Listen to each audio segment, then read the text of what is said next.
na ba tayo nakakaranas ng mga matitinding kalamidad? Ang mundo ay tila nagiging mas mapanganib at mas mahirap mabuhay.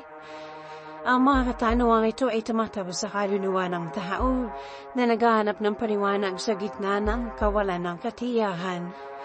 Sama-sama nating tuklasin ang karunungan ng Biblia, ang salita ng Diyos, upang maunawaan ang dahilan ng mga kalamidad at kung paano natin mahanap ang pag-asa at saka sa gitna ng pagsubok. Ang Biblia, ang salita ng Diyos ay nagbibigay ng paranaw sa mga kalamidad at mga kanilang sanhi. Una rito ay ang kasalanan. Ang Biblia ay natuturo na ang kasalanan ay ang ugat ng pagdurusa sa mundo dahil sa pagsuway ng tao. Sa Diyos sa Hardin ng Eden, nagkaroon ng sumpa na dulot ng sakit, kamatayan at mga sakuna.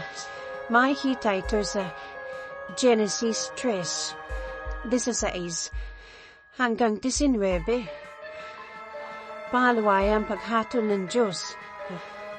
Sa ilang pagkakataon ng Diyos ay nagpapadala ng mga kalamidad bilang paghatol sa mga tao dahil sa kanilang kasamaan.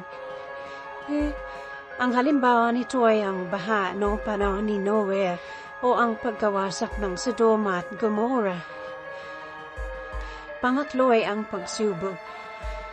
Ang Diyos ay nagpapahintulot ng mga kalamidad na dumating sa buhay ng tao upang subukin ang kanilang pananampalataya, upang mapalakas sila at upang maituro sa kanila ang isang malalim na pag-asa ay nasa Kanya. Isang halimbawa nito ay ang pagsubok ni Job. Pang-apat ay ang natural na pagkakasunod-sunod ng mga pangyayari. Ang Biblia ay hindi natuturo na lahat ng mga kalamidad ay direktang resulta ng kasalanan.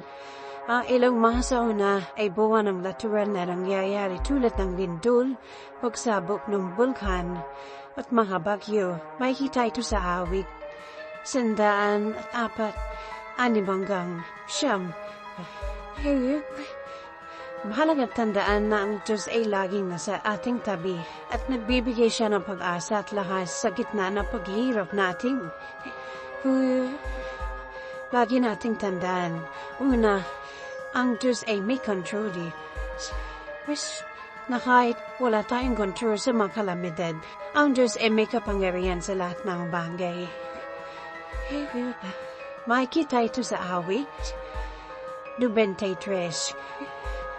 Unang bersikulo. Pangalawa, ang Diyos ay nagmamahal. Ang Diyos ay hindi nagdanais na makita tayo nagdurusa. Sa katunayan, nagmamalasakit siya sa atin at nagbibigay ng kapatawaran at pag-asa.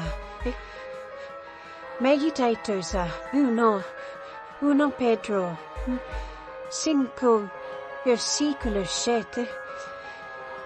At ang huli, ang Diyos ay nagbibigay ng lakas. Ang Diyos ay nagbibigay ng lakas na kakailanganin natin upang mapagtagumpayan ang mga pagsubok sa buhay. Ito may kita sa Pilipos 4:13.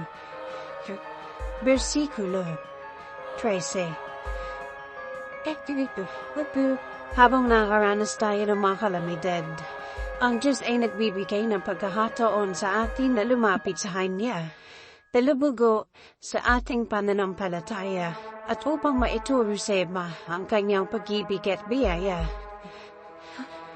Lagi natin tandaan na ang Diyos ay laging kasama natin at ang Kanyang pag-ibig at biyaya ay sapat para sa atin.